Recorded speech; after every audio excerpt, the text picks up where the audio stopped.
Hey guys, coming to you from the hospital to give you all an update. The last time we had spoke, I was waiting for the results of my blood cultures. We were able to identify 2 different bacterias, and I've been on a lot of strong antibiotics, and tomorrow should be my last day on the antibiotics, and hopefully that will clear it up. As I had told you guys when I first came in, I did want to make it clear that this hospitalization had nothing to do with my dysautonomia. But 5 days ago on Wednesday, dysautonomia decided to rear its ugly head. And the motility of my esophagus stopped. After I had eaten dinner on Wednesday, I just started vomiting violently. It was pretty bad, really, really painful. I felt like my chest was exploding because my esophagus just was not working at all. And that went on for quite a few hours. Then the next morning, when I woke up and they brought me my medication, as soon as I swallowed the first pill, it literally just came right back up within 5 seconds.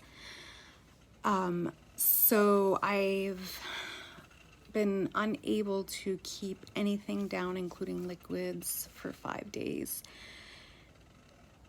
I did see a GI specialist here, which I have never seen a GI specialist here because all of that is dealt with up in New York City.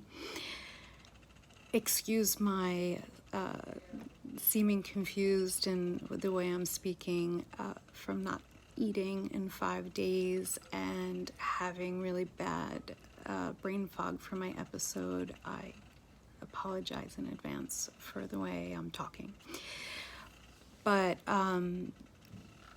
so after speaking with the gastroenterologist here, he said that he wanted to do an endoscopy, which was this morning. And he did say that he will try to do a ballooning, which I've had before, to stretch it out. Can't hurt, doesn't necessarily mean it will work either. And I already know I've been through this the whole summer when I was supposed to have surgery on my esophagus. Then we had decided against that because my esophagram, the dysphagia was so bad that I couldn't even swallow the barium. The barium would come up right away, so it didn't even empty into my intestines or anything. So they had to cancel the esophageal surgery. And then they were going to put a J tube in. And again, that was decided against because I've had 20 bowel surgeries. And the last bowel surgery that I had, after thinking about it for a long time, we decided to anchor my bowels to my peritoneum because my bowels had become, as the surgeon said, very like large and floppy looking was the only way he could describe it. And they kept pretty much just getting all tangled up into each other and knotting up, and that was why I kept having so many bowel obstructions. And after we went through with anchoring my bowels down, I have not had the need for another bowel surgery. So it did work, and he was nervous that by placing the J tube and messing with my bowels was going to cause a possible bowel obstruction. And now that my bowels are anchored, if I get a bowel obstruction, there's absolutely nothing they can do to help me. So it's pretty much it would be fatal if that would happen. So I was told that my only other option was TPN, which I decided against because I've been on TPN so many times in the past, the longest being 6 months.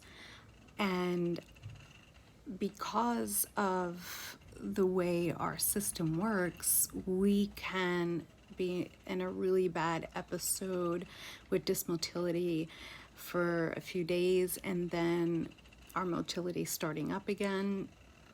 We just really never know how long our dysmotility will last. So I felt that as long as I was able to keep some insurers down by getting protein, that would be okay. And just like I figured, I started to be able to eat better again in the fall, and it started, back up here and there in November up until, recently, and which is the reason for my large weight loss. So I already knew that we had exhausted all of our options on what we could do with the dysphagia and dysmotility. But he decided today to go in with the endoscope and see if just stretching with a little ballooning would help. Couldn't hurt to try. And when I did get back from the procedure, I ordered some breakfast, and I figured I'd start out very soft, and I ordered some cream of wheat, and I was able to keep most of it down. I didn't vomit until like the last few bites that came up, but then I was able to keep most of it down. So that's the first time I've actually had food in my system since Wednesday, in the last 5 days. So we're gonna try, they want to try dinner and see how I do with that. I've been on fluids just to keep me hydrated, but at a low dose, at a a low speed. And I've been trying to sip water throughout the day. If I drink something very cold, I'm able to trace it and see if it stops or if it flows. So it's good for me to have ice water before I take oral medication or take anything in orally to trace and see where that cold water stops or if it goes through. So I've been able to keep in some liquids today. So the plan is for me to get my last dose of antibiotics tomorrow for the blood infection and then be discharged.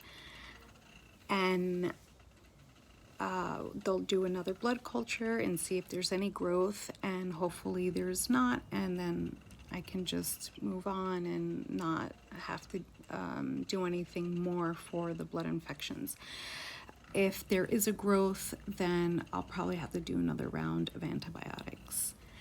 But that's about it. I just wanted to let you guys know what has happened while I'm here.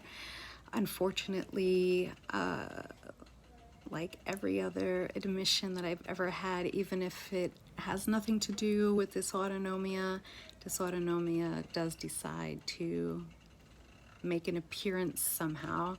Also, with my my blood pressure's been very low, but my oxygen levels have come up, and that I'm happy about. That I'm pretty positive was due to the severity of the septicemia, because I was, like I said, as low as 68, and I've been in the 90s now the last couple of days. So no need for me to be on oxygen anymore. and hopefully it stays that way. But I hope everybody is well, and I know a lot of you have messaged me to see how I was doing, so I decided to do a video and let you guys know what's going on. Thank you all for reaching out to me and sending me such beautiful messages. It's really appreciated, and it really helps when you're sitting here kind of lonely and by yourself because visitors are restricted due to COVID. So thank you all again for that. And I hope that you guys have a great week. And as always, stay strong, my friends, and I will talk to you all soon. Bye-bye.